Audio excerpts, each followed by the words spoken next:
Bill ज़्यादा आ गया था और चचा निसार जो है वो चाहते थे कि जो इकराम है वो भी ये बिल अदा करे। बेचारा बेरोजगार था, काम से तंग था। चचा ने अपने सगे भतीजे को छुरियों के वार करके कत्ल कर दिया। आज तक मैंने उसकी लड़ाई सुनी नहीं है, ना देखी है। जब मैं मौके पर पहुंचा हूं तो मैंने देखा कि घर के अंदर लाश मौजूद है और जो एक छुरी है वो एक टेबल पे पड़ी है। ये जो इकराम था ये 22-23 साल का जवान था और आइस पीता था। जब होता है जुर्म, इस जुर्म की खुलती है एक फाइल। इस फाइल में क्या होता है बताएंगे आपको क्राइम फाइल में।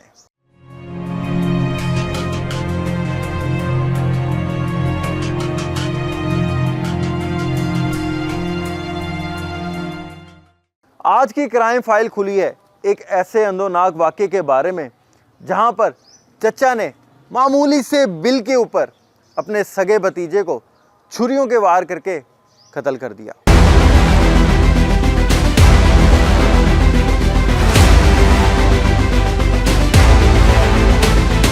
नाज़रीन, दिल्ली गेट का इलाका है आगापुरा और ये वहाँ पर हम मौजूद हैं और ये वो घर है, ये वो गली है कि जहाँ पर ये मसला हुआ।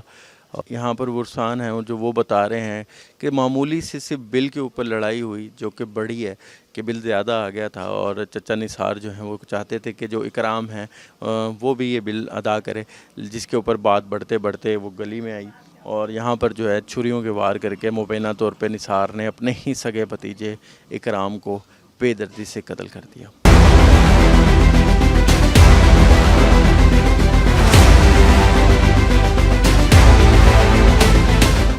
नाज़रीन, इकराम के भाई रेहान हमारे साथ मौजूद हैं जो मकतूल के भाई हैं और जब ये वारदात हुई तो ये कराची में वहाँ पे मेहनत मजदूरी करते हैं। इनसे हम जानेंगे क्या वजह रहती थी। पहले भी चचा और आपके भाई की लड़ाई रहती थी? थोड़ी बहुत, यानी थोड़ी बहुत रहती थी लड़ाई, यानी ये इसका मतलब ये नहीं ज़्यादा ही हद से बढ़ जाना। किस वजह से हमेशा लड़ाइयाँ होती थी? बिल की वजह से, बिल की वजह से लड़ाइयाँ होती थी कि चचा कहते थे बिल ज़्यादा आ गया अब आप भी भरो। हाँ जी। अच्छा, तो क्या करता था इकराम? उसने कहीं ना कहीं से ले लेने, जैसे कि किसी से पकड़ लेने फिर उसको वापसी लौटा देने। आप देख सकते हैं जी, उसके भाई जो हैं इस वक्त एक रंज की और गम की कैफियत में हैं और उनका कहना है कि बिल के ऊपर अक्सर लड़ाई झगड़े रहते थे कि बिल ज़्यादा आ गया और चचा कहते थे कि आप भी यहाँ रहते हैं घर में तो आप भी बिल दें, जिसके ऊपर जो बात है वो तल कलामी बढ़ती गई और इतना बड़ा सानिया हो गया।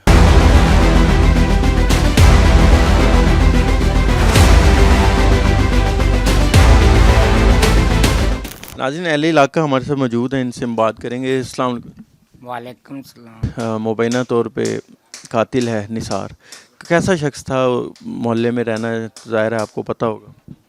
तो इनकी कोई घर में ही घरेलू कोई झगड़ा हुआ है तो वो उन्होंने मुझे बताया। वैसे वो तो कारोबारी छोटे छोटे बच्चे हैं, लड़ने वाला आज तक मैंने उसकी लड़ाई सुनी नहीं है, ना देखी है।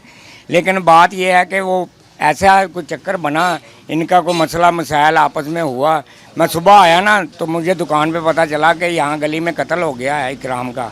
तो मैंने कहा किसने किया? तो वो मुझे बताने लगे कि उसका चाचा निसार है, उसी ने उसे कत्ल कर दिया है। तो इकराम था, उसका कैसा यहाँ पर चाल चलन?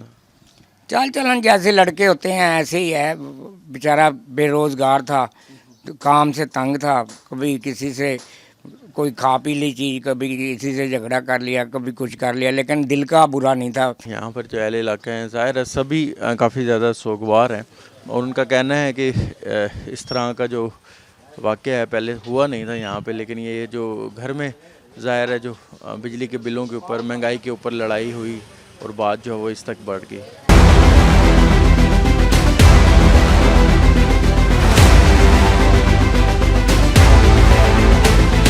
तकरीबन 9:30 बजे 15 पे कॉल निसार अहमद कॉलर ने कॉल की कि मेरा भतीजा मोहम्मद इकराम आइस एडिक्टेड है और उसने अपनी गर्दन पे छुरी चलाकर ख़ुद को मजरूब कर लिया है।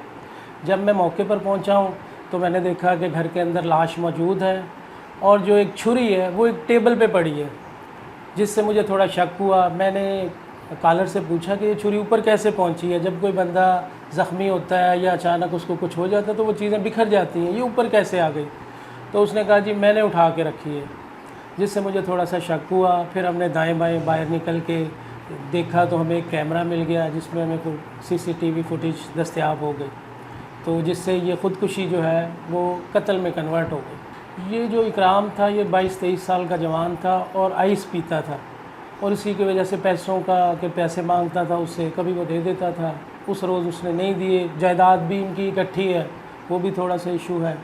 तो बाकी तो और आइस एडिक्टेड था, उसमें बाकी और कोई इशू नहीं था। पैसों का थोड़ा सा मसला था, वो पैसे मांग रहा था, ये नहीं दे रहा था।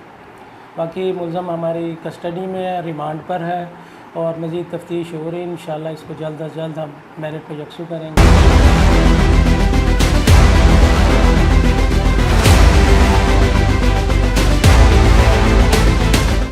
पुलिस उस वक्त तक फाइल बंद नहीं करती जब तक मुलजिम सलाखों के पीछे या जेल में ना हो, इसलिए उस वक्त तक खुली रहेगी क्राइम फाइल।